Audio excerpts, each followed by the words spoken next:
welcome back to my channel. If you are new to my channel, kindly like, share and subscribe.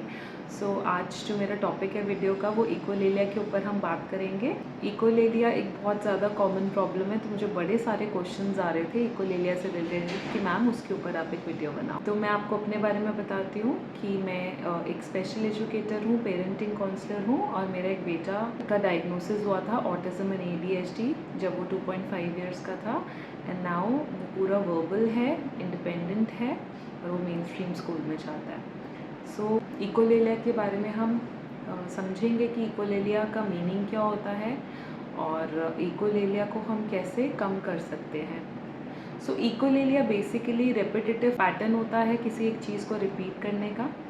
जैसे कि जो बच्चे autism spectrum पे होते हैं, अगर हम उनसे कोई भी बात पूछते हैं तो वो उस चीज़ को रिपीट करते हैं। फॉर एग्ज़ाम्पल अगर मैं उनसे पूछूं कि तुमने आज खाने में क्या खाया, या मैं उनसे इंग्लिश में बात करूं, तो वो उस चीज़ को सेम रिपीट करेंगे बिकॉज उनके पास में मीनिंगफुल कम्युनिकेशन नहीं होती है, मीनिंगफुल वर्ड्स नहीं होते हैं, उनको नहीं समझ में आता है कि इस बात को रिस्पॉन्ड कैसे करना है, इस बात का जवाब कैसे देना है। सो इकोलेलिया बेसिकली एक स्टेपिंग स्टोन है स्पीच एंड लैंग्वेज डेवलपमेंट का। इसको हम मॉडिफाई करते हैं, इसको हम कम्प्लीटली स्टॉप नहीं करते हैं। इकोलेलिया दो तरीके का होता है, एक डिलेड इकोलेलिया होता है और एक इमीडिएट इकोलेलिया होता है। तो डिलेड इकोलेलिया वो होता है कि बच्चे को एकदम से कोई बात याद आती है और वो उस समय उस बात का जवाब देता है अनमीनिंगफुल वे में। जैसे कि मैंने पूछा कि आज खाने में क्या खाया, तो वो अनमीनिंगफुल वे में उस बात का जवाब देगा क्योंकि उस बात से वो कॉम्प्रीहेंड नहीं कर पा रहा है, उसको नहीं पता है कि उसका क्या रिस्पॉन्स देना है। तो वो डिलेड इकोलेलिया होता है। और इमीडिएट इकोलेलिया वो होता है कि वॉट एवर यू से, फॉर एग्जाम्पल आप उससे पूछेंगे कि तुम्हारा नाम क्या है, तो वो कहेगा तुम्हारा नाम क्या है। तो इकोलेलिया को हम स्टॉप नहीं करते हैं बिकॉज इकोलेलिया मैंने जैसे कि बोला कि एक पॉजिटिव सिग्नल है, एक पॉजिटिव रिस्पॉन्स है ब्रेन की तरफ से कि आपका बच्चा वर्बल हो जाएगा। So you should understand it कि इससे आपकी जो प्रॉब्लम है वो धीरे धीरे अब सॉल्व होनी शुरू हो जाएगी। तो इकोलेलिया को हम कभी भी स्टॉप नहीं करेंगे, बेसिकली हम इसको ऑल्टर करेंगे, हम इसको मॉडिफाई करेंगे एक मीनिंगफुल वे में।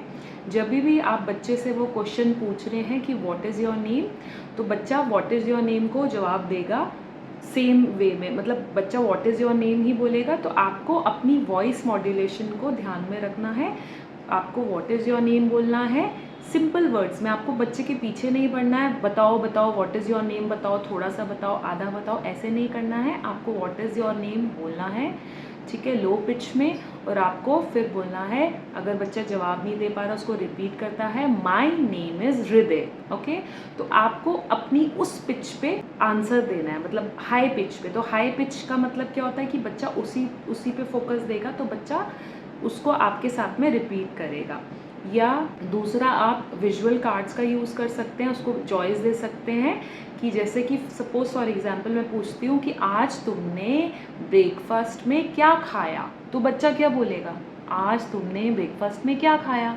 तो आप उस सिचुएशन में क्या कर सकते हैं, बच्चे को चॉइसेस दे सकते हैं, उसको कार्ड्स दिखा सकते हैं, उसको 4 चीज़ें देंगे, मिल्क, ब्रेड, पराठा, पूरी सब्जी, वॉट एवर आप वो देंगे और बच्चे को बोलेंगे बोलो इसको, मैंने आज ब्रेकफास्ट में पूरी और सब्जी खाई।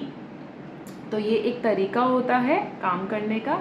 तीसरा, आप अपने स्पीच थेरेपिस्ट से मिलो, इकोलेलिया का क्या लेवल है, किस लेवल का है, उसके हिसाब से थेरेपी का प्रोग्राम बनाओ।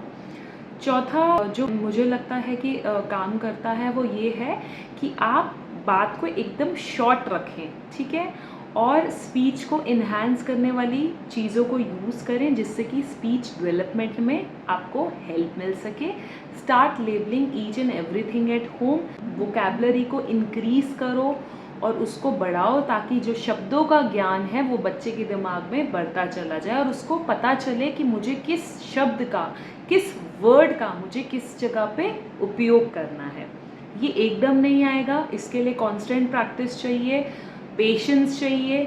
अगर आप पेशेंट नहीं रहेंगे तो कुछ भी काम नहीं करेगा और आपको हमेशा इसकी कांस्टेंट प्रैक्टिस करनी है because it is very very time taking, okay, and it is energy sucking as well. तो आपको इमीडिएट रिजल्ट्स नहीं मिलेंगे और एक और चीज़ जो आप कर सकते हैं, आप जितना हो सके बच्चे के साथ में प्रॉम्प्ट करें, ठीक है। मतलब जैसे अगर बच्चा आपको इमिटेट करता है तो आप उसको विजुअली रोल मॉडलिंग करके भी आप उसको आंसर देना सिखा सकते हैं। फॉर एग्जाम्पल, आपने बच्चे से पूछा तुम्हारा नाम क्या है, ठीक है, तो बच्चा नहीं बोल पाएगा कि मेरा नाम ये है वो है, ठीक है, मेरा नाम विक्रांत है, ठीक है, तो मेरा